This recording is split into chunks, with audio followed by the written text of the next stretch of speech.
नमस्ते विद्यार्थियों, मैं अंजू यादव सबसे पहले आप सभी का अभिनंदन करती हूँ और आशा करती हूँ कि आप अपने परिवार सहित कुशल पूर्वक से होंगे। बच्चों, आज मैं आपको हिंदी में पाठ 3 देश प्रेम समझाने जा रही हूँ और चाहती हूँ कि आप उसे ध्यानपूर्वक सुनें।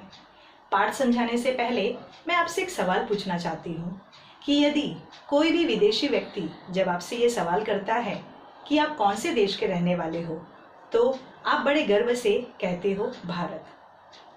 कोई भी व्यक्ति अपने देश का नाम गर्व से लेता है, और हो भी क्यों नहीं, क्योंकि ये हमारी मातृभूमि है।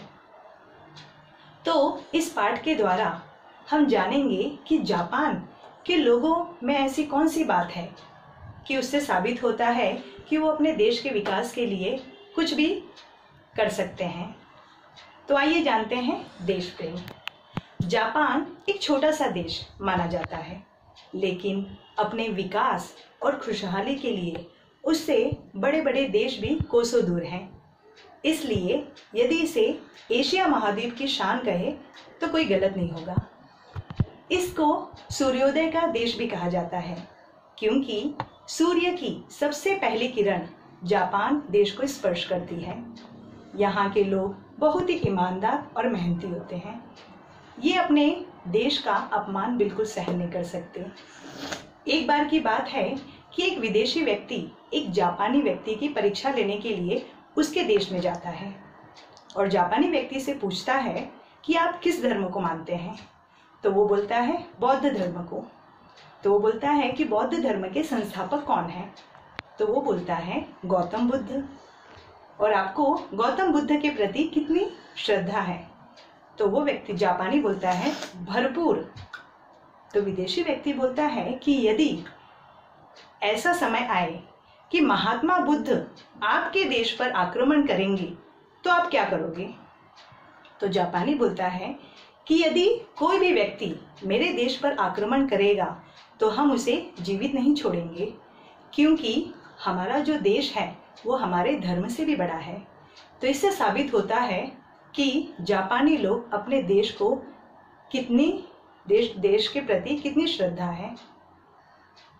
वहाँ के लोग अपने घरों को अंदर और बाहर से बहुत ही अच्छी तरह से सजाते हैं, और भूकंप आने की वजह से वहाँ के लोग अपने घरों को लकड़ियों और कार्डबोर्ड से बनाते हैं, ताकि भूकंप आने पर वो सुरक्षित रह सके। वहाँ के लोग साफ सफाई पे बहुत ही ध्यान देते हैं। देश की संपत्ति की सुरक्षा और देखभाल को ही वो अपना प्रथम कर्तव्य समझते हैं। और वहाँ के लोग में ये खास बात है कि यदि कोई वो यात्रा करने जब जाते हैं, घर से निकलते हैं, तो अपने थैले में सुई धागा लेकर घूमते हैं। क्यों? अब आप सोचोगे कि सुई धागा की ऐसी क्या जरूरत पड़ती है? तो बच्चों, जब वो किसी भी यात्रा में अगर सफ़र कर रहे हैं, चाहे बस हो चाहे ऑटो रिक्शा हो, तो यदि अगर कहीं की भी सीट फट गई है तो वो तुरंत सुई धागा लेकर उसको सील कर ठीक कर देते हैं, ताकि कोई किसी भी व्यक्ति को ये ना लगे कि जापान में ऐसे फटे सीट रहते हैं। एक बार और की बात है कि एक बार क्या होता है कि भारतीय छात्र यात्रा करने के लिए यानी घूमने के लिए जापान जाते हैं। तो कई शहरों में घूमकर जब वो जापान की राजधानी टोक्यो में पहुंचते हैं, तो उनकी जो फ्लाइट रहती है यानी जो उड़ान रहती है वो दिल्ली के लिए शाम को 8 बजे की रहती है, और वो सुबह ही पहुंच जाते हैं। तो वो सोचते हैं कि अब क्या किया जाए। तो जो उनका गाइड होता है वो बोलता है कि मैंने सुना है कि टोक्यो में ना एक बहुत ही बड़ा पुस्तक मेला लगा हुआ है। पुस्तक मेला यानी बुक्स एग्जीबिशन, जहाँ पे सारी पुस्तकें मिलती हैं।